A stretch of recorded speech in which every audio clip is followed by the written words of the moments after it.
Tuvo muy buenos resultados, ¿sí? Con respecto a la gran mayoría. Incluso clínica médica y patología médica ustedes tuvieron el mejor ranking, ¿verdad? Entonces, continúen así.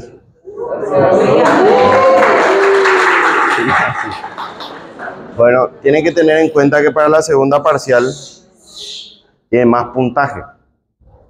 O sea, al ser un poco más largo, tiene más estrés a la hora del examen y tiene mucha carga en peso de puntaje, ¿sí?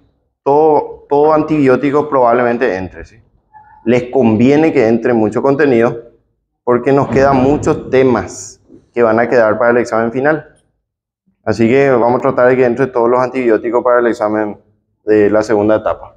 Nos queda todavía neurofarmacología, que está un poco tedioso el tema, ¿verdad? Bueno, vamos a hablar hoy de quinolonas. Vamos a tratar de relacionar con la clínica, ¿verdad? Con la práctica. Este grupo de fármacos es nuevo comparando con otros más antiguos, ¿verdad? Tiene un único mecanismo de acción, ningún otro antibiótico tiene este mecanismo de acción, actúa sobre el ADN, ¿verdad? Actúa sobre el ADN bacteriano, ¿verdad?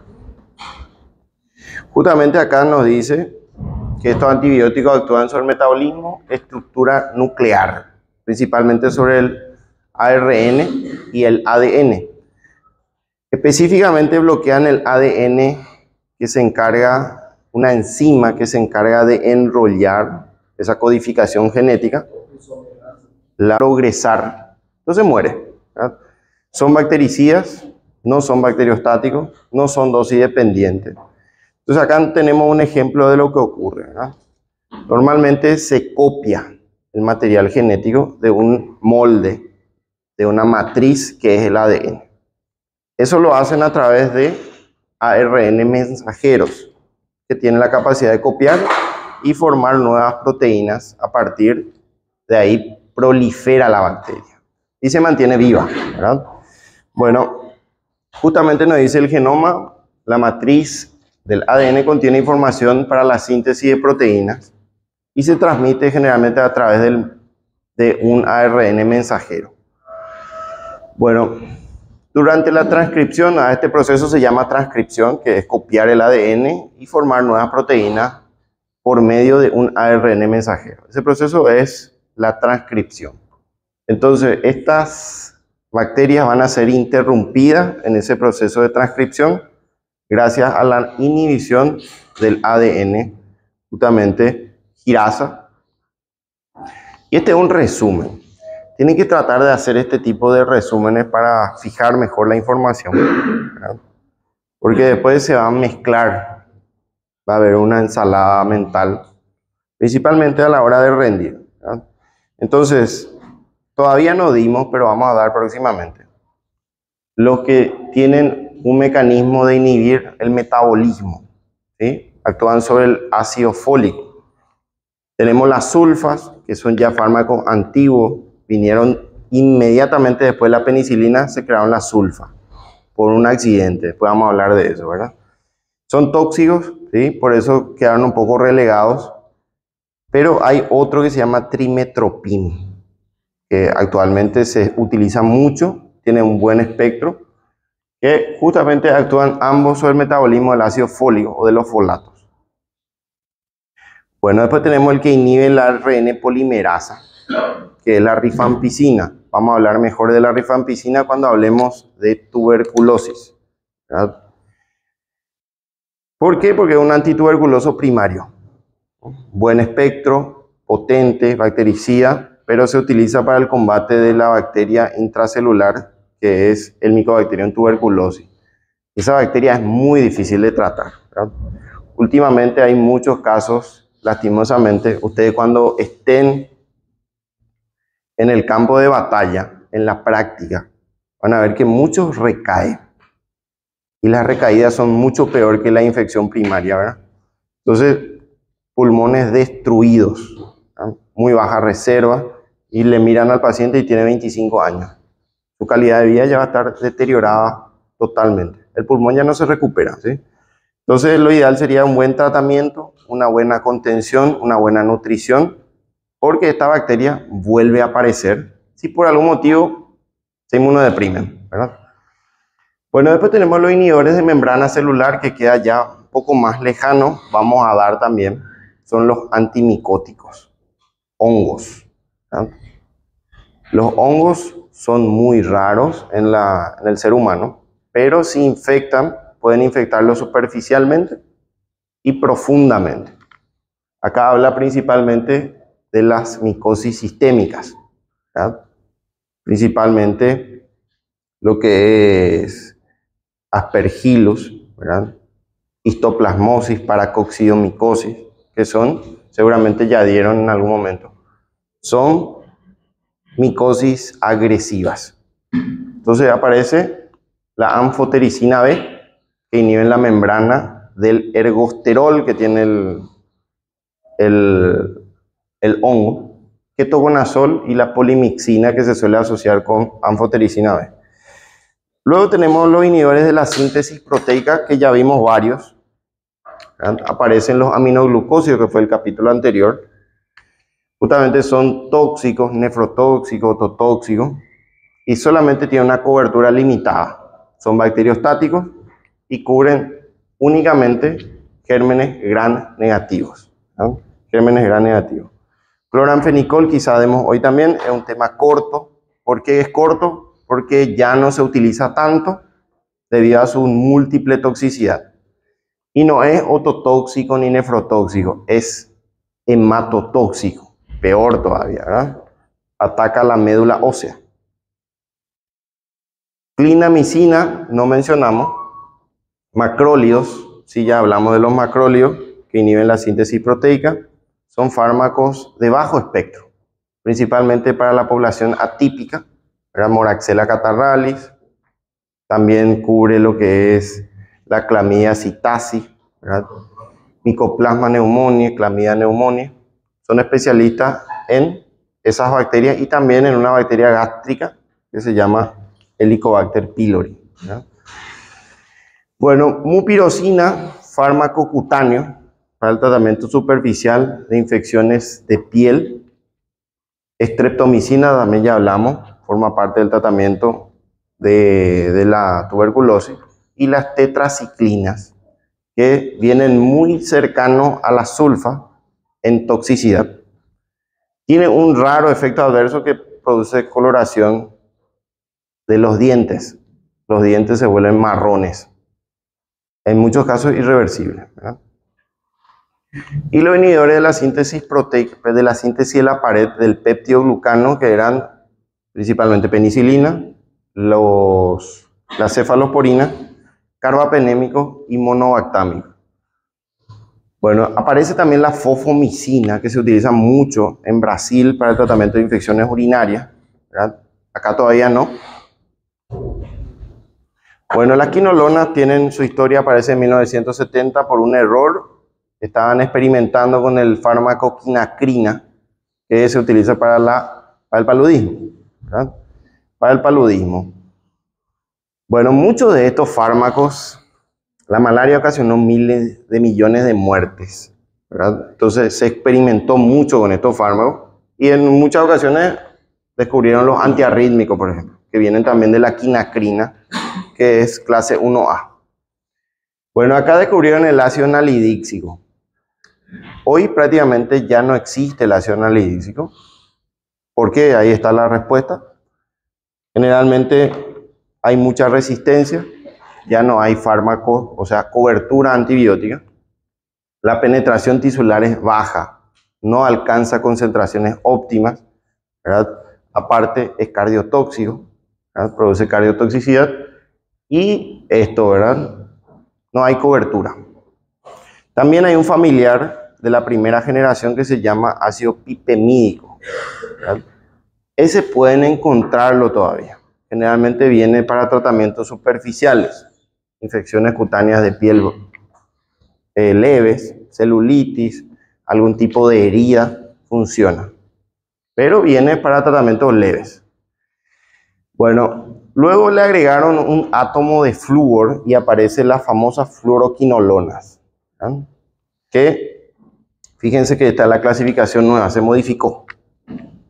Se modificó, se agregó uno nuevo, ¿verdad? Para el 2024 aparece una nueva quinolona, que es la quinta generación, que se llama delafloxacina. Bueno, la primera generación, farmacológicamente y médicamente, no nos ayuda para nada.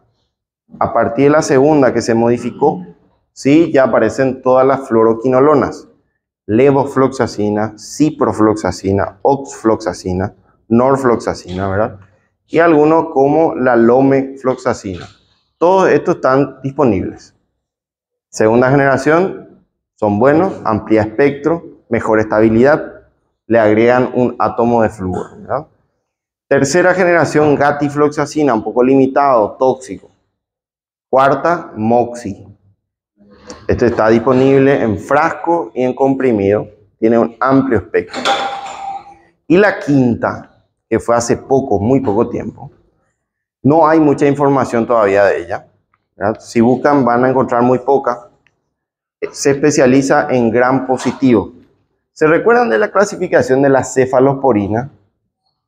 Que aparece la primera generación arriba, más gram positivos. Y a medida que va bajando, segunda, tercera, cuarta, se concentran en gram negativos. Acá es a la inversa. Arriba gram negativo y va bajando hacia gram positivo. Delafloxacina es un fármaco de reserva. ¿Qué significa? Ya usamos todos y este queda último, ¿verdad? ¿Para qué se usa? Para gram positivo, estafilococo vancomicino resistente y meticilino resistente. Muy buen efecto, muy buena terapéutica, ¿verdad? Sí tiene un efecto tóxico, ¿verdad? Generalmente puede producir daño en los tendones, ¿verdad? Produce mucha osteoartritis y tendinitis, pero en un alto porcentaje, estamos hablando del 40-50%. Se recomienda que en caso de que haya tendinitis, se suspenda el tratamiento. ¿Y qué tan potente puede ser la tendinitis? Puede fragmentar el tendón, ¿verdad? Así que es importante que tengan en cuenta ese dato. ¿Cuánto cuesta un tratamiento con delafloxacina hoy? Cuesta más o menos un promedio entre 1,5 millones a 2 millones por día de delafloxacina para un tratamiento de 14 días en promedio. O sea, tiene su costo. Fármaco nuevo, ¿verdad? De reserva.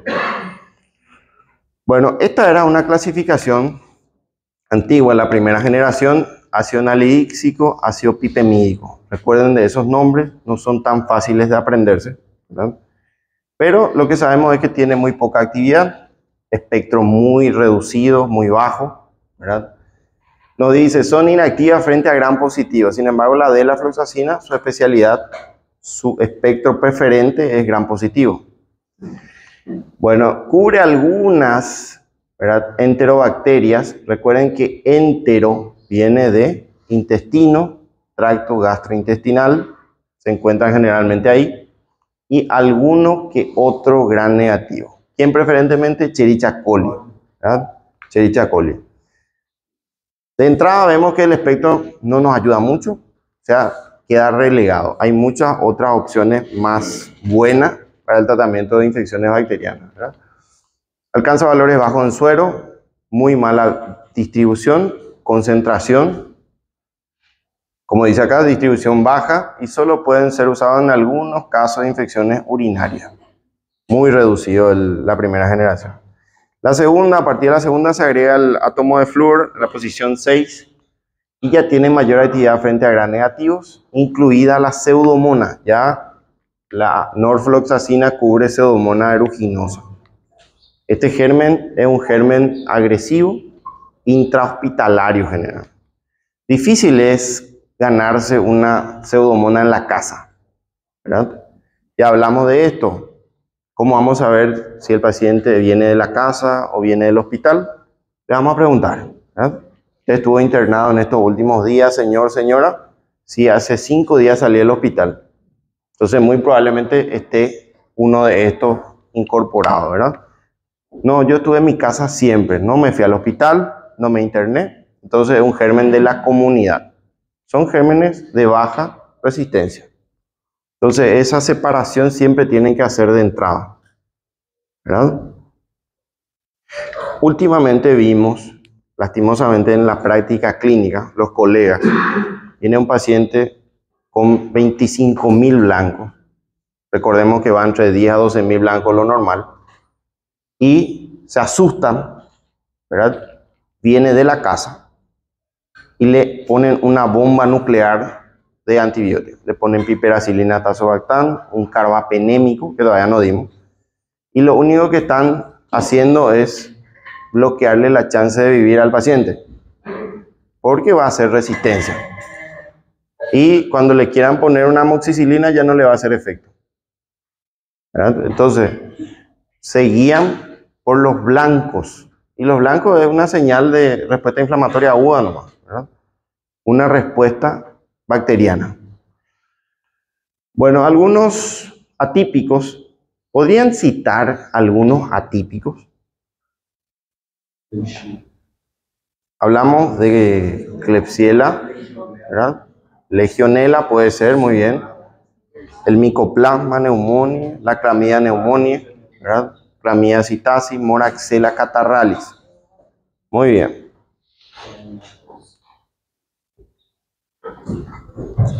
¿Ustedes pueden identificar clínicamente un patógeno atípico? Clínicamente. Viene un paciente y dice, este puede ser un atípico. Exactamente. Se puede. Se puede. Se puede por lo menos sospechar o tener un indicio de que es atípico o típico, ¿no? Por ejemplo, tuvimos un caso ahora de una señora, 65 años, ¿verdad? Estaba en la casa con un cuadro gripal, 20 días, luego se complica, tos, fiebre, ¿verdad? Deterioro del estado de conciencia, se está confundida, no sabe muy bien dónde está, no le reconoce a familiares, empeoró el cuadro pulmonar, ¿verdad? Si ustedes se ponen a pensar, hay una escala que se llama CURB 65, ¿verdad? Que es la escala de la neumonía. ¿Y qué significa C-CURB? Confusión, ¿verdad? Entonces, ¿la señora está confundida? Sí, está muy confundida, ¿verdad? Entonces, un punto ya. ¿Cuál era la clínica? Era bilateral. En los dos pulmones tenía una clínica. Tenía roncus y crepitantes bilaterales. Entonces, al ser los dos pulmones, ya te dice, esto puede ser atípico, viene de la casa, ¿verdad? Si es típico, es solamente un pulmón. O sea, van a encontrar la clínica unipulmonar. Si son los dos pulmones tomados, es una clínica atípica. Entonces, ¿qué dice el cerebro? Si es atípica, tienen esos gérmenes. Mycoplasma, clamidia, ¿verdad? Entonces tengo que escoger un fármaco para tratar algo atípico, ¿verdad? ¿Qué elegirían como primera opción?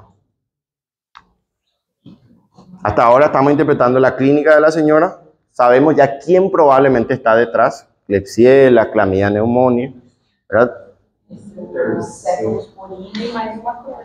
Muy bien. El macrólido va a ser la opción. Acitromicina o claritomicina. Para eso vamos a apuntarle a la Moraxella, a la Clamidia pneumoniae o al Mycoplasma pneumoniae. Las cefalosporinas son para gérmenes típicos. Streptococo neumonía. Ese ejercicio tienen que practicar. ¿Por qué? Uno, porque tienen que saber, y otro porque va a salir en el examen. ¿Entienden? O sea, no les voy a poner cita los macrólidos de tercera generación. Tienen que interpretar el caso. Entonces, es un trabajo de razonamiento, ¿sí? Entonces, primeramente tiene que tener qué características tiene, que tuvieron que haber dado ya en fisiopato, ¿cómo se llama? En anatopato también se da. Y quitan una conclusión rápida, que germen está detrás y el tratamiento, ¿verdad? Bueno, si es una clínica típica, así como dijo Basello, La clínica es típica. Tos, expectoración, fiebre, catarro por todos lados, dificultad respiratoria. Es decir, probablemente haya un estreptococo.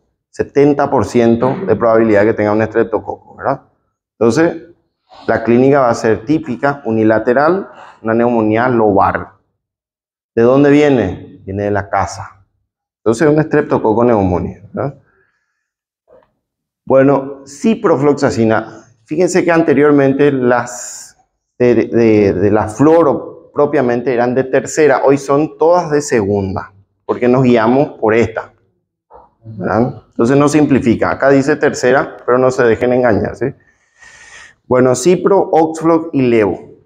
Estos fármacos se utilizan muchísimo en la práctica. Tienen una única ventaja que no tienen otros grupos de antibióticos, que la concentración, imagínense que si se administran por vía parenteral o endovenosa, la concentración es del 100%. Sin embargo, si un fármaco consumen por vía oral, se absorbe, algunos se absorben mal luego, otros no se absorben o se absorben muy poco, algunos se absorben 100%, pero el hígado se encarga de degenerar eso y ofrecer una concentración reducida. Sin embargo, estos tienen una máxima concentración tras la ingesta vía oral, que no se cumple con otros antibióticos. Entonces, sería lo mismo consumir por vía oral que por vía parenteral. Es una ventaja única que tienen las quinolonas, principalmente Cipro, Levo y moxifloxacina, ¿verdad? Bueno, mantiene actividad la segunda, o sea, cubre gram negativos.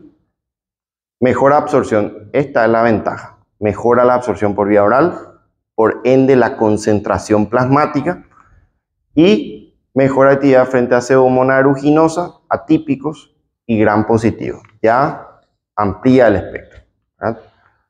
La cobertura. A partir de esta generación en adelante puede tratarse, usarse para infecciones sistémicas. ¿Qué se entiende infección sistémica? ¿Cómo ustedes entenderían? Serían... Muy bien.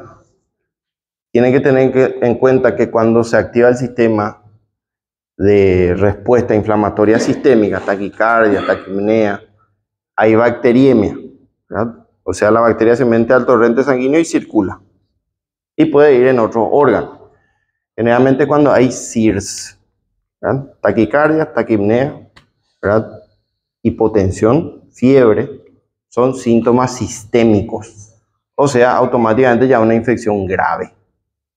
¿Qué se entiende grave? Le puede matar a la persona, ¿verdad? Le puede matar y muy rápido. Pero cuando ustedes se dan la vuelta, el paciente está en shock y ya está muerto, ¿verdad? Entonces, esto tiene que ser rápido. No hay mucho tiempo que pensar. Bueno, la moxifloxacina mejora la actividad frente a gram positivos. Recuerden que a medida que se hunde hacia la quinta generación, mejora el perfil positivo. Buena actividad anaerobios. ¿Dónde había gram positivo? ¿Dónde se alojan los gram positivos? La piel, ¿verdad? Celulitis, erisipela, furunculitis, ¿verdad? Heridas, ¿verdad? Se cortan, se infectan, ¿verdad? Se corta, se infecta. Bueno, ahora por ejemplo tenemos un señor en la terapia intensiva, no sé cómo me fui a parar en la terapia intensiva ahora, y se cayó de la moto. En la moto se cayó, no se fracturó nada, pero tuvo una herida en el brazo. Así, el brazo está así, una cosa enorme, tiene como 3 brazos en un brazo. Y se le hizo un corte, secreción café con leche, ¿verdad? Purulenta, fétida, ¿verdad? Se metió un germen gram positivo. ¿Cómo sabemos? Le tomamos cultivo, se fue a cultivo, vino estafilococo meticilino resistente ya, ¿verdad? Entonces ya sabemos que sospechábamos que había un gram positivo por la piel, ¿verdad? Se fue a cultivo, vino y fue un estafilococo aureus, ¿verdad? Entonces ahí ustedes dicen, ¿qué voy a utilizar? ¿Cuál sería mi fármaco? Le mira al paciente, está pálido, sudoroso, frío, hipotenso, taquicárdico, taquipneico, se ve mal. Ustedes le miran, tiene 25 años, pero está clínicamente muy mal. Entonces, la terapia directamente está en sepsis, ¿verdad? Tiene que ser agresiva. Tiene que ser agresiva. Bueno, en este caso dice que pierde la actividad de pseudomonas, ¿verdad? Porque esto es un gran negativo. A medida que va cambiando, pierde la actividad para gran negativo. Bueno, la fluoroquinolona dice que son más activas frente a bacterias gram negativas. Recuerden, fluoroquinolona son Cipro, Norflok, Oxflok y también la Levo. Bueno, enterobacterias, Haemophilus influenzae, la Neisseria. Fíjense que Neisseria dice SPP. Pero en este caso, también la Neisseria meningitidis es una Neisseria. ¿Podría cubrir este germen, este antibiótico ese germen? Cubre, pero no entra en cerebro. Se va, le encuentra la barrera hematoencefálica y no puede atravesar. Si atraviesa, no alcanzan concentraciones óptimas. O sea, atiendan bien la pregunta. ¿Para Neisseria meningitidis sería una buena opción fluoroquinolona? No. ¿Por qué? Porque no entra en el cerebro. No le permite entrar a la barrera hematoencefálica. Entonces tienen que buscar otra opción. Así que esta Neisseria queda más bien para Neisseria gonorrhoeae, que es el tratamiento de una infección sexual, de transmisión sexual, ¿verdad? Bueno, Moraxella catarrhalis es un germen atípico. Lo que sospechamos que esa señora que le conté que tenía confusión, que tenía infección bipulmonar, era Moraxella catarrhalis. ¿Por qué? Porque hay una epidemia de Moraxella. Y es agresivo, ¿verdad? Es agresivo. Bueno, en gram negativos es más potente en general, nos estamos refiriendo a la fluoroquinolona, la ciprofloxacina. O sea, si vamos a elegir una quinolona para tratar un gram negativo, por ejemplo una infección urinaria, vamos a elegirle a la ciprofloxacina. Muy buena opción para el tratamiento de infecciones urinarias, ¿verdad? Seguramente ya consumieron en algún momento de su vida o algún familiar ya consumió ciprofloxacina, ¿verdad? Bueno, frente a pseudomonas más activa la cipro nuevamente y la levo, ¿verdad? Pero hay algo que no está acá. La cipro no alcanza concentraciones óptimas en pulmón. Le cuesta llegar al pulmón. Sin embargo, a la levo llega muy bien.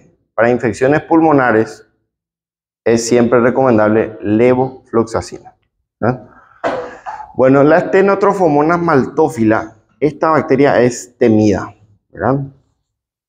Dice que tiene muy buena actividad frente a levo y moxifloxacina. En este caso cubre bien, pero hay un fármaco que es de tratamiento de última línea, que se llama carbapenémico, que todavía no digo, ¿verdad? Imipenem, meropenem, ertapenem. Bueno, suena lo mal, ¿verdad? Un antibiótico de alto poder y naturalmente, pero naturalmente, intrínsecamente, las Stenotrophomonas maltófilas son resistentes a todos los carbapenémicos. O sea, ya te dice, Stenotrophomonas maltófila es agresivo, ¿verdad? Siempre cuento una historia que cuando era residente de primer año, estaba un paciente bien, ya estaba por salir de alta, y viene un urocultivo. ¿Quién vino? Stenotrophomonas maltófila. Le miraba al paciente, se veía muy bien. No, esto fue un error. Seguramente se fue de otro paciente. No le creí al urocultivo, pero al día siguiente ya estaba en shock séptico, ¿verdad? Estaba chocado, cambió totalmente el panorama del paciente, porque no creí un urocultivo, ¿verdad? Entonces siempre, moraleja, créanle a los cultivos, ¿verdad? Por más que el paciente esté bien, va a entrar en un estado séptico. Bueno, Acinetobacter baumannii, germen intrahospitalario, más relacionado con terapia intensiva. Esto no van a encontrar fácilmente, ¿sí? Actividad mediocre, no cubre. Quinolonas fuera de servicio para lo que es Acinetobacter baumannii, tampoco Treponema pallidum, o pallidum, ¿verdad? No tiene actividad. La Treponema pallidum es un agente causal de la sífilis. ¿Cuál sería su primera opción? Penicilina. Muy bien, eso todos tienen que saber eso, todos. ¿Qué penicilina? Muy bien, la penicilina benzatínica. ¿Qué forma de administración? Intramuscular. Muy bien. ¿Cada cuánto? Muy bien, uno semanal por 3 semanas, o sea, son 3 dosis de 2.400.000 unidades. Todos tienen que saber eso. ¿Eh? Todos tienen que saber eso.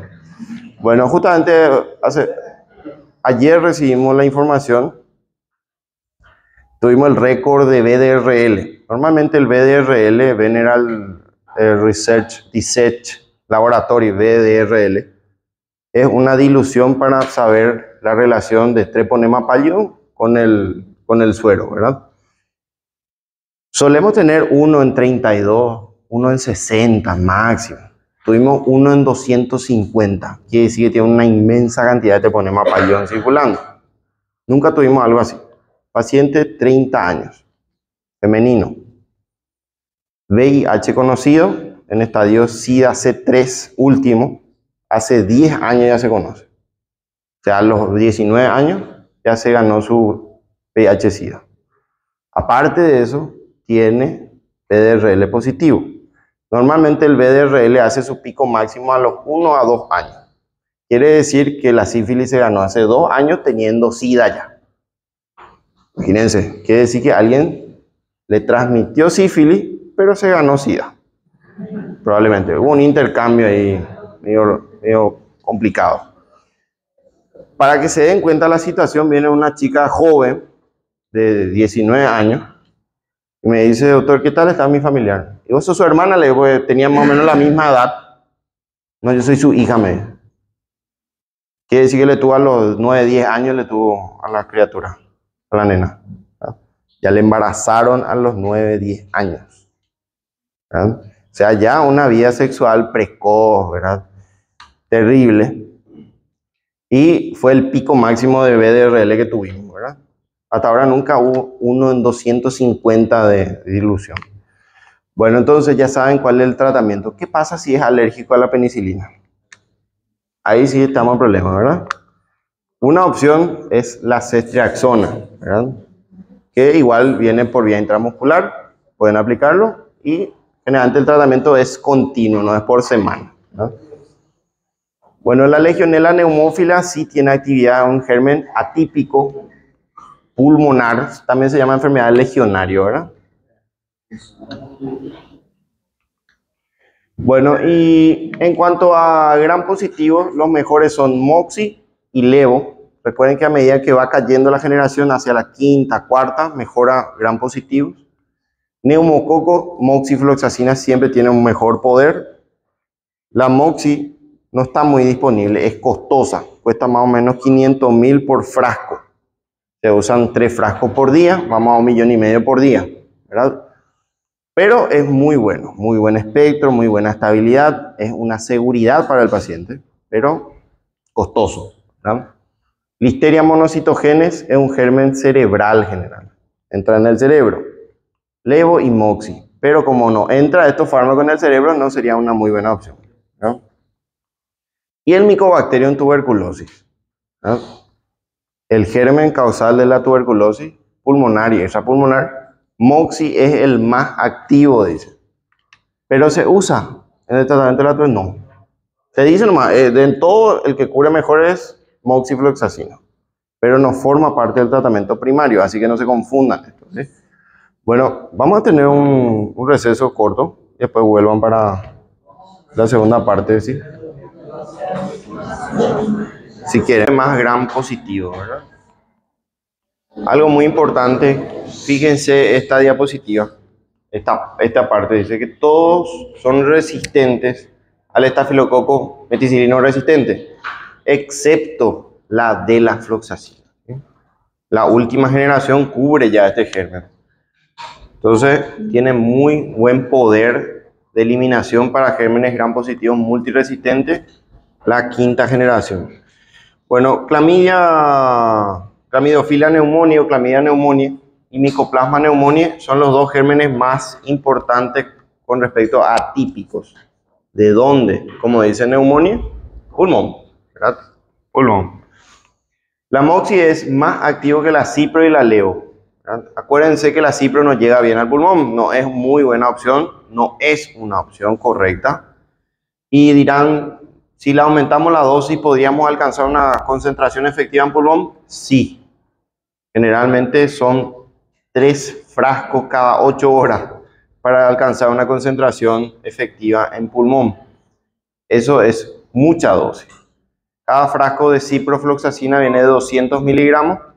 Entonces tendríamos que usar 600 miligramos cada 8, una dosis muy alta para alcanzar concentraciones para estos gérmenes. Entonces, levofloxacina, vida media larga, cómoda, 1 por día, ¿verdad? Entonces, sería una muy buena opción levo o moxifloxacina. Bueno, el espectro, ya dijimos, es de amplio espectro, bactericida y actúa sobre las topoisomerasas que se encargan de enrollar y desenrollar el material genético, el ADN, ¿verdad? Existen en total 4 topoisomerasas bacterianas, 1, 2, 3 y 4. Solamente las quinolonas actúan sobre la 2, que se llama ADN girasa, y la 4, que es la topoisomerasa 4. Entonces solamente bloquea esta y esta, ¿verdad? Bueno, hay alguien que por lo menos dijo ahí. Se quiere descontrolar y después le ataja, ¿verdad? ¿Qué era el escándalo ese que hicieron ahí en el trivia? Están emocionados. Están emocionados todavía. Bueno, a la natotrivia esa, ¿verdad? La de los Avengers. Sí.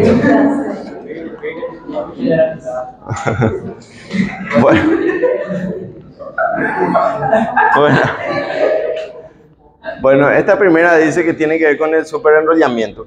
¿A qué se refiere superenrollamiento? Más o menos esta es lo que ocurre, ¿verdad?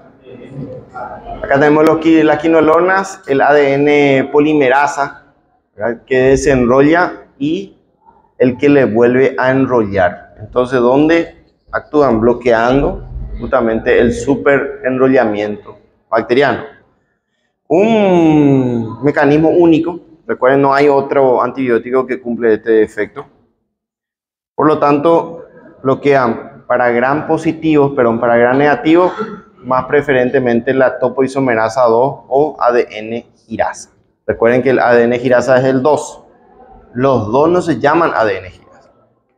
El 4 es más para gram positivo. Quiere decir que por lo que aprendimos hasta ahora, la primera y la segunda generación tiene más efectos sobre el ADN girasa.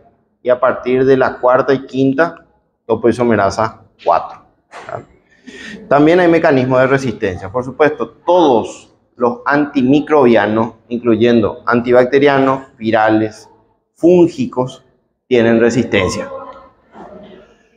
Bueno, por supuesto, son mutaciones intrínsecas que pueden hacer que ocurra gracias a la población bacteriana, que es el GIRA, para lo que es ADN girasa.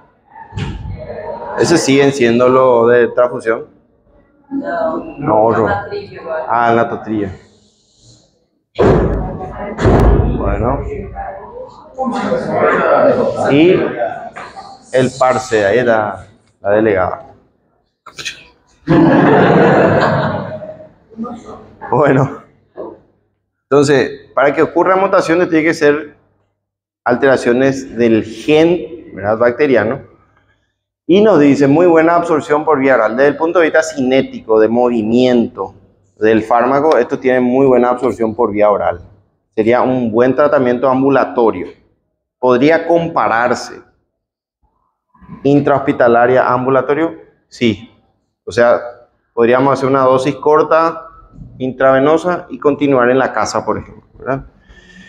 Bueno, nos dice que tiene mayor la OCFLO que la cipro y la norfloxacina con respecto a la biodisponibilidad por vía oral. O sea, la cipro y la norflox son muy buenos por vía oral en cuanto a comparativa endovenosa y vía oral, biodisponibilidad y concentración plasmática.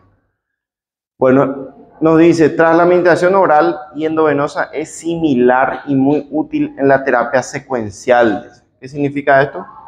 Secuencial es, le internamos y continuamos el tratamiento en la casa. Una secuencia. ¿Vale? Secuencia. Entonces, recuerden que la internación, la decisión que ustedes van a tomar el día de mañana, es decir, mira, señora, señor, tenés que internarte en el hospital para cumplir tu tratamiento. Eso por un lado es una indicación necesaria, pero es un riesgo. ¿Por qué es un riesgo? Por los gérmenes, ¿verdad? Hay muchos gérmenes que estuvimos hablando, Acinetobacter, ¿verdad? Las Klebsielas, ¿verdad? Y todos son gran negativos, la mayoría que son agresivos, que viven en el hospital. Entonces, ese es el riesgo. Muchas veces el familiar le dice, yo doctor no le quiero llevar a mi familiar a mi casa. ¿Qué yo voy a hacer de él en mi casa? Sin embargo, en el hospital es mucho más peligroso que esté en su casa, ¿verdad? Y hay que explicarle eso a los familiares. Si usted le quiere dejar, es su responsabilidad, ¿verdad? Bueno, la administración parenteral, esto es endovenoso. Requiere la colocación de un catéter, ¿verdad?, venoso para administrar estos fármacos, ¿verdad? Y nos dice, adquiere concentraciones altas en hueso, o sea, para infecciones óseas. ¿Cómo se llama? Osteomielitis, ¿verdad? Muy difícil de llegar porque el hueso está muy poco irrigado, sin embargo, estos llegan bien, ¿verdad? Próstata, prostatitis, relacionado en personas más de 60 años que ya cursan con hiperplasia prostática benigna. Menos de 60, raro prostatitis, ¿verdad? Y también fluido excepto, dice la norfloxacina, que solo alcanza concentraciones óptimas en orina. O sea, la norflo queda muy limitado para tratamientos urinarios nada más. Bueno, no penetran adecuadamente las meninges. O sea, lo que es Neisseria meningitis, Streptococcus pneumoniae intrameningio, no va a cubrir, ¿verdad? No cubre. Principalmente nos concentramos en Neisseria, que hace rato dijeron que el grupo Neisseria puede cubrir. Bueno, algunas quinolonas tienen metabolismo exclusivamente hepático, especialmente por el citocromo P450, o sea, su metabolismo es hepático, y alcanza valores máximos a las 1 a 2 horas. Realmente no es mucho tiempo. Alcanza concentraciones rápidas para poder neutralizar la bacteria, ¿verdad? La bacteria. Bueno, la vida media plasmática es variable. Puede ir desde 1.5 horas hasta 17 horas, que es para la levo y la moxifloxacina. Muy larga vida media. Cómodo, principalmente porque es una vez por día nada más la terapia antimicrobiana. Bueno, la fluoroquinolona, dice, se distribuyen ampliamente en el organismo, o sea, funciona principalmente para infecciones sistémicas, ¿verdad? Hueso, próstata, piel, llega muy bien. Pie diabético, ¿verdad? En el pie diabético funciona bien. Artritis, osteomielitis, como habíamos dicho. Pero en lugares como cerebro no llega, ¿verdad? No pasa, no es una opción. Y también su concentración en tejido prostático, bilis, pulmón, neutrófilos y también macrófagos son superior incluso a la sérica, o sea, funciona muy bien para bacterias intracelulares. Bueno, valores en saliva, secreciones bronquiales muy malas, ¿verdad? Realmente acá nos importa más desde el punto de vista práctico la secreción bronquial, ¿verdad? No alcanzan concentraciones óptimas, ningún antibiótico, por eso suele utilizarse los aminoglucósidos nebulizados como amikacina, ¿verdad? Bueno, la concentración en líquido cefalorraquídeo en general es inferior a la mitad de la concentración sérica, o sea, es muy escasa, muy pobre, muy mediocre, como quieran llamarlo. O sea, no, lo que quiero que entiendan es que no va a ser una elección para un tratamiento meningio, ¿verdad? Bueno, varias se eliminan mayoritariamente por vía renal. El ácido pipemídico, la Ofloc y la levofloxacina, también la cipro, ¿verdad? Y otras dice por vía no renal, como quien moxi, se eliminan por heces. Rara forma de eliminación, pero se eliminan por heces. Incluso la cipro en gran parte se elimina no metabolizada, o sea, pueden hacer efectos antimicrobianos en la luz intestinal, ¿verdad? Bueno, las fluoroquinolonas se excretan por la pared, en parte por la pared intestinal. Se excretan, se liberan de forma activa, por lo que explica su eficacia. Son eficaces en los procesos infecciosos diarreicos. Están las diarreas, ¿verdad? Entiéndase diarrea, cambio en la composición de las heces o en el volumen de las heces que se encuentran aumentados. generalmente más de 200 gramos al día, ¿verdad? Entonces, si tenemos aumento de frecuencia o cambio de ser semisólido a líquido, ya es una diarrea. Pueden ser agudas o crónicas, ¿verdad? Las agudas y crónicas, el punto de corte es 14 días. Imagínense 14 días de diarrea. No sería un evento muy positivo, ¿verdad? A partir de 14 se abre una probabilidad, ¿verdad? Aparecen las diarreas osmóticas, secretoras, motoras, ¿verdad? Y las agudas, atiendan bien, agudas son los que producen generalmente infecciones. Pueden ser virales o bacterianas, ¿verdad? ¿Y cuál es la característica de un paciente con diarrea infecciosa aguda? Entiéndase, menor a 14 días. Generalmente son las disenterías. Dijimos en algún momento, diarrea de posición líquida, escasa, sanguinolenta y dolorosa. ¿Y cómo vamos a ver eso? Y vamos a preguntarle al paciente. A ver, señora, señor, ¿cómo fue esas deposiciones? ¿Fueron líquidas? ¿Son escasas? ¿Son dolorosas? ¿Hay sangre? Entonces, si nos dice sí, lo más probable es que estemos frente a una bacteria entérica. ¿Y cuáles son esas bacterias entéricas? Campylobacter jejuni, Salmonella y Shigella. Salmonella y Shigella, son 3. Bueno, yo me quedo conforme con la clínica ante un proceso diarreico. Esto vamos a volver a dar el año que viene. Pero ya necesito que ya se vayan familiarizando, ¿verdad? Yo le digo, no, eso es una infección bacteriana. Vamos a darte un antibiótico. ¿Eso puedo hacer clínicamente? No. Necesito solicitar un estudio de confirmación, sospecho. Se pide frotis de materia fecal. Le damos un frasco estéril, va a juntar una pequeña cantidad. Hay muchos que juntan un pote enorme, ¿verdad? No tienen nada. Piensan que cuanto más masa lleven, va a ser más efectivo el estudio. No es así, necesitamos una pequeña cantidad, ¿verdad? Ese material, se estudia eso y hay un estudio, sí, eso es verídico, ¿eh? Muchos se van así como... Se cae todo ahí.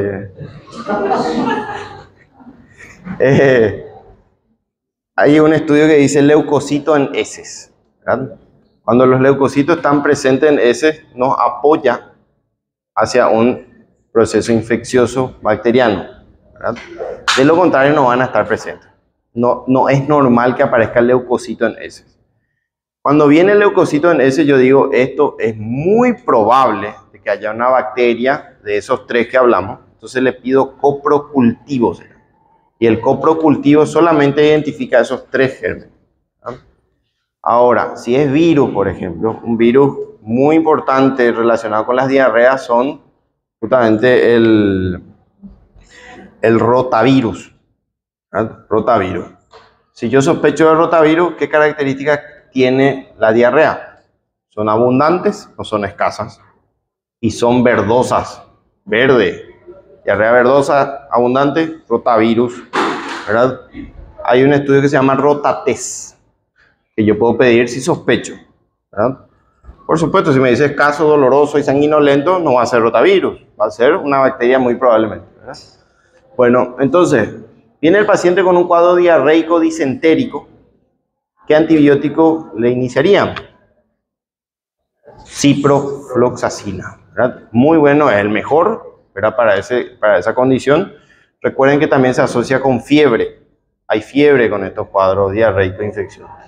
Entonces ya saben qué usar. Les planteo de esa manera porque así va a salir en el examen y ustedes tienen que pensar, ¿verdad? Bueno, ¿se recuerdan de los aminoglucósidos que aprendimos cómo usar la fórmula de filtrado glomerular o aclaramiento de creatinina o clearance de creatinina para ver si nuestro riñón está dañado o no, ¿verdad? Y se clasifica de acuerdo al filtrado. Más de 100 es normal, 50 a 100 leve, de 10 a 50 moderado y menor de 10 de filtrado grave, ¿verdad? Acá nos dice, si es menos de 50, tienen que ajustar la dosis de oxfloxacina y la levofloxacina. Cuando es menor de 50 ya se ajusta.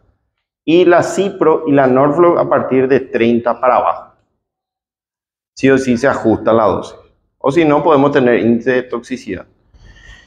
Bueno, tiene un efecto EPA. ¿Qué es lo que es EPA? Efecto post-antibiótico. ¿Se recuerdan? Los aminoglucósidos eran los especialistas en esto. Tenían un efecto posterior luego de bajar la concentración. Seguían matando bacterias. Otro grupo que se acopla es la quinolona, principalmente la fluoroquinolona.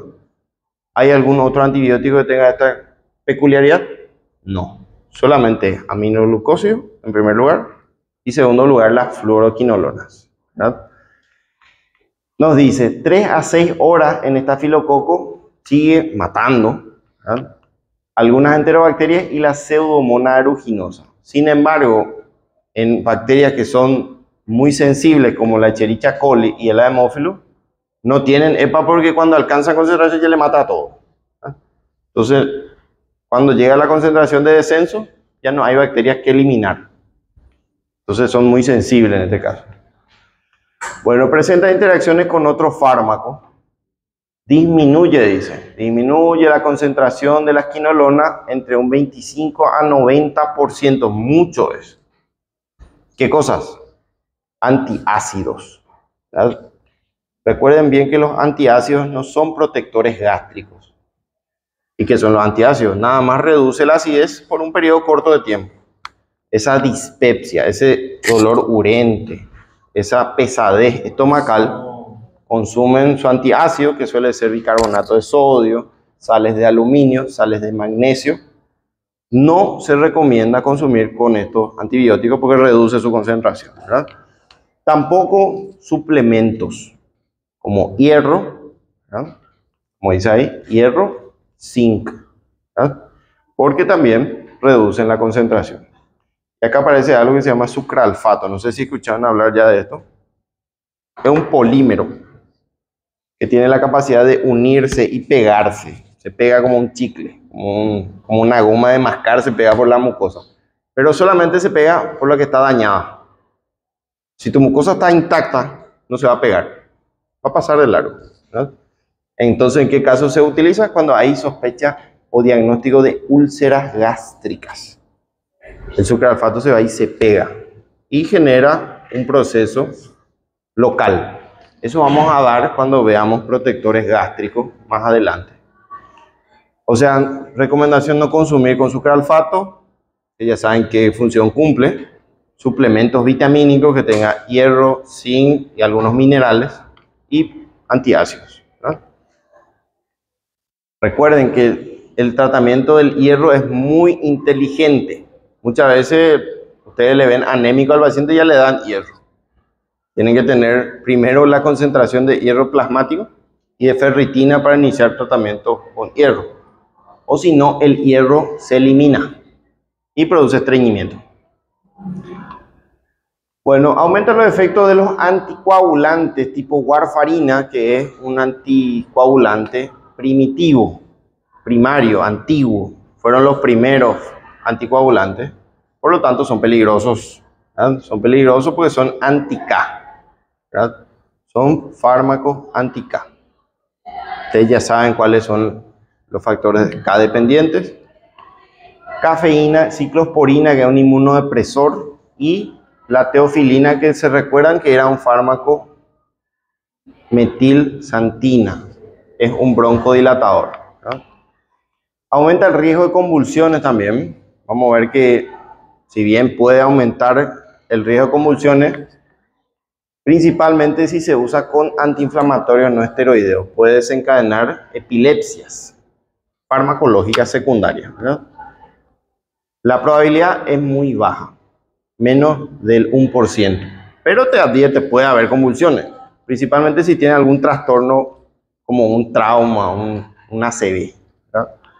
Además puede provocar hipo o hiperglucemia, cambios variables de la glucosa plasmática, al usarse con antidiabéticos orales, principalmente lo que son las sulfonilureas, se llama, que es la glimepiride, famosa, y la glibenclamida, o insulina. Entonces hay que tener cuidado de las quinolonas con los diabéticos que utilizan estos fármacos, porque puede producir desbalance. Hay veces que ustedes ven que el paciente hipoglicemia y se preguntan por qué. Y acá podría estar una respuesta, ¿no? Igualmente los antiácidos orales alcalinos, que son transitorios, ¿verdad?, interfieren con la absorción de la fluoroquinolona. Eso ya dijimos, o sea, hasta un 90% puede impedir su absorción. Y de todas formas se recomienda 2 horas antes o 4 horas después de la ingesta de alcalino. Lo ideal sería que no consuman luego. Si ustedes quieren reducir la acidez gástrica, tienen que iniciar inhibidor de bomba de protones. Estos son fármacos que no funcionan mucho, ¿no? Bueno, vamos a las reacciones adversas medicamentosas o RAMS, ¿verdad? Lo principal, digestivo, náuseas, vómitos, diarrea. Hay condiciones más especiales sobre el sistema nervioso central, puede provocar cefalea, algo esperable, visión alterada, borrosa, puede producir visión borrosa, tipo una cortina, ¿verdad? Somnolencia, raro. El paciente se duerme o tiene tendencia persistente a dormirse. Y también las más importantes, acá dice, pero las más importantes son fotosensibilidad. Salen a la luz solar y le marca la piel, ¿verdad? Le marca, aumenta el daño cutáneo y también puede haber coloración alterada.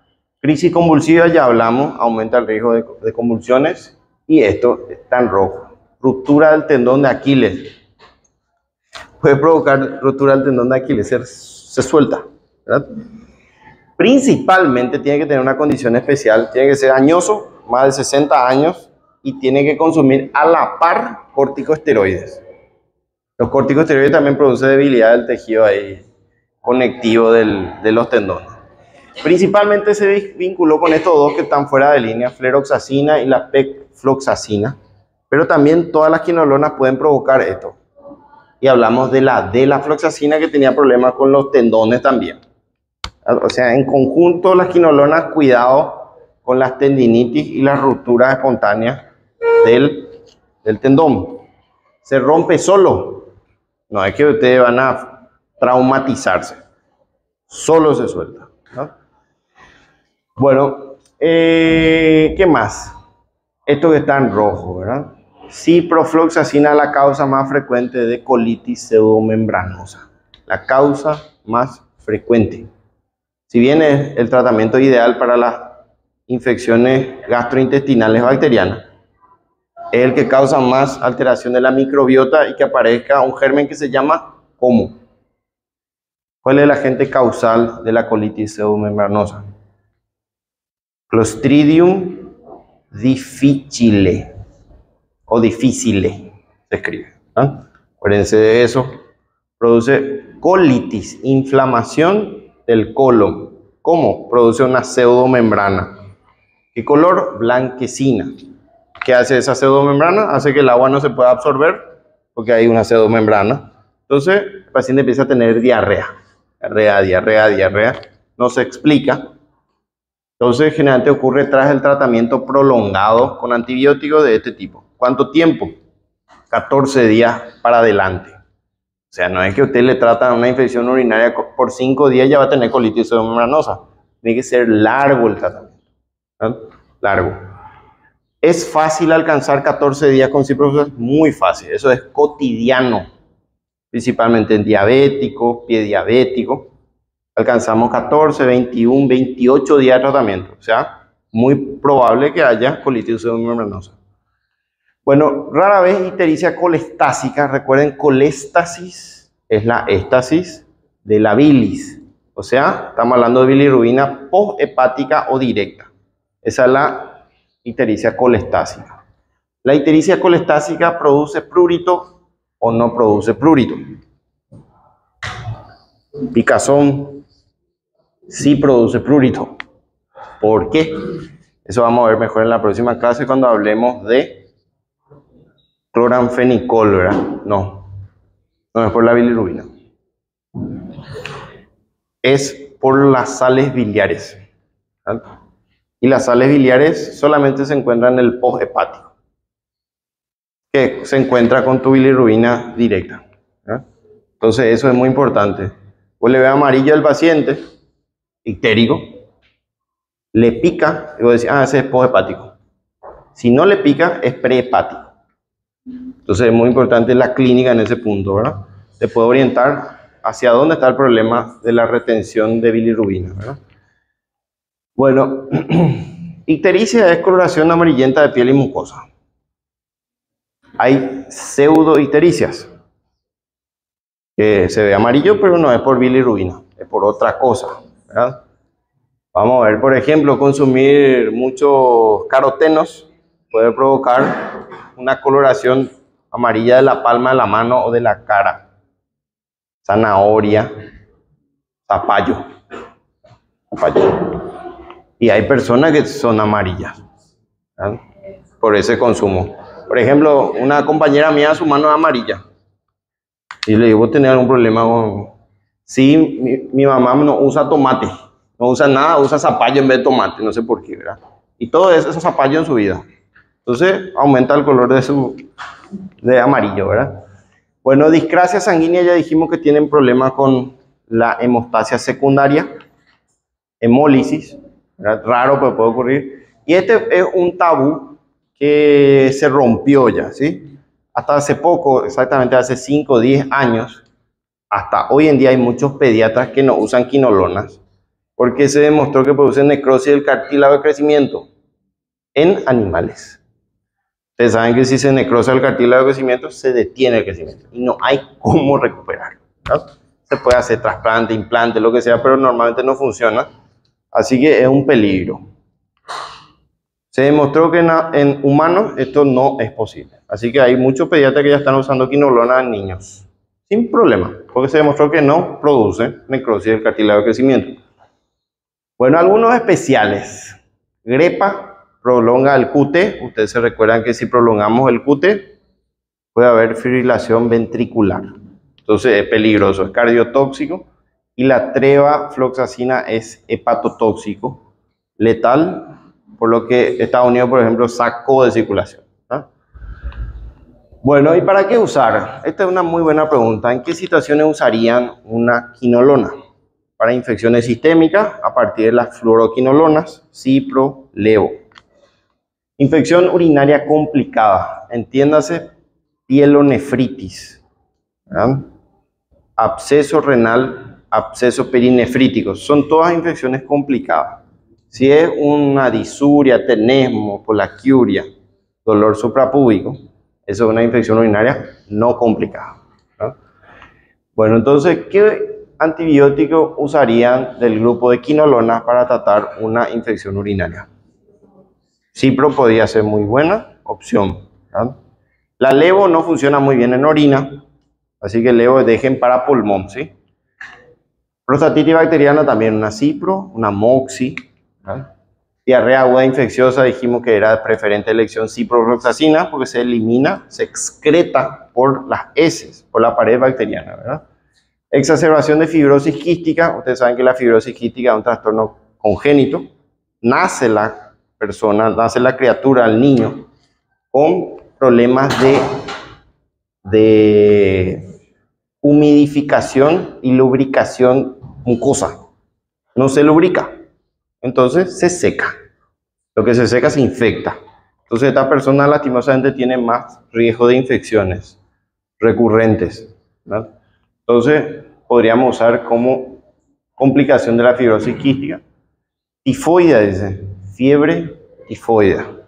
Causa frecuente de síndrome febril prolongado. Sabemos que la agente causal es la Salmonella typhi, ¿verdad? Recuerden que esa es nuestra especialidad en esto. Otitis externa, algo que me olvidé decir, que estos fármacos vienen mucho en gotas óticas y gotas oftálmicas para infecciones superficiales del ojo, queratoconjuntivitis, queratitis intersticial y también para la escleritis del ojo. Se utiliza mucho ciprofloxacina. Y en otitis externas, ¿verdad? Otitis externa, ¿dónde está mi otitis? Otitis externa invasiva, dice. ¿Y por qué no en la interna? Porque está la membrana timpánica y no puede entrar adentro, ¿verdad? A no ser que se perfore. Puede emplearse en casos seleccionados de infección urinaria no complicada, reagudización crónica. Fíjense que hay una guía que vamos a dar mejor el año que viene, que es la guía internacional de la Sociedad de Urología, que la cipro no figura en las infecciones no complicadas, no figura, recién figura a partir de la sepsis. O sea, reservan esto para casos complicados. Por eso es importante recordar esto, complicado. Bueno, ¿qué más? Reagudización de bronquitis aguda. Se complica, una gran causa de reagudización o aumento de los síntomas graves de la bronquitis crónica, que es EPOC, ¿no? Es justamente las infecciones, neumonía intra y extra hospitalaria, principalmente atípicos de su especialidad, micoplasma, moraxella, también infecciones por gonococo. Recuerden que la Neisseria meningitis no figura, no entra en el cerebro, sí la Neisseria con respecto a la gonococo, uretral y no uretral, y también clamidia. Ambos son infecciones de transmisión sexual. Micoplasma también, flero, y también le acoplamos acá la levofloxacina. Chancro blando, Haemophilus ducreyi, ¿verdad? Ducreyi también. Un grano en la zona genital dolorosa, posiblemente sea un chancro blando, ¿verdad? Infecciones del pie diabético, ¿verdad? Se utiliza muchísimo, funciona bien estos antibióticos. Lepra, también podría usarse en lepra, pero no es el tratamiento primario. El tratamiento primario hasta hoy en día de la lepra es una sulfa, ¿verdad? Que se llama Dapsona, ¿verdad? Dapsona.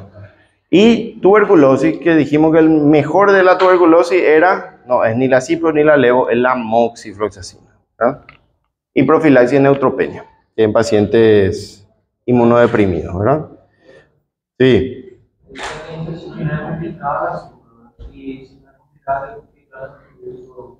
Generalmente se usa la nitrofurantoína, ¿verdad? Que es un antibiótico, dice, de muy buen perfil, pero es especialmente en orina, porque se libera en orina. Y lo que te dice la guía es fofomicina, ¿verdad? Fofomicina, que hay mucho en Brasil, se usa muchísimo, ¿verdad? Una sola dosis es suficiente para eliminar las bacterias. Sí, por eso es importante que ustedes están aprendiendo ahora. Ustedes van a tener alguna dice cipro, ¿ah? Sin embargo, eso no está indicado. Dejamos para las complicadas, porque cuando se complica la cipro ya no va a hacer efecto. Cuando se complica ya no va a hacer efecto. Bueno, llegamos hasta acá entonces. Que tengan un buen fin de semana.